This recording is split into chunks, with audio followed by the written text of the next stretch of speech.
Hello guys, welcome back with me again in this channel.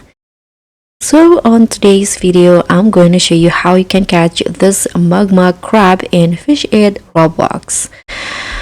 So if you're looking for the toughest shell in the volcano, the magma crab is a legendary tire that's notoriously difficult to hook. And here I'm going to show you the exact location where I got this legendary crab, and also the exact bait and rope I used to get this one. So for the magma crab, I must confess that this one is pretty hard to catch for me because I always got another kind of legendary catch in the Kohana Volcano. But here I'm going to show you the exact location.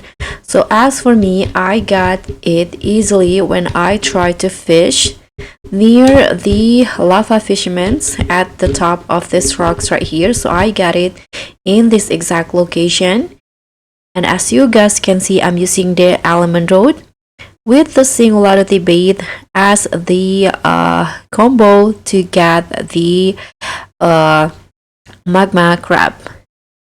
So try your luck to get this one. If needed, you can also use the luck totem or maybe luck potion, or you can also fish it in the admin events like I do in here to easily get the crab. Thank you so much for watching. Don't forget to like, comment, and subscribe, and also click on the thanks, and I'll see you in the next tutorial.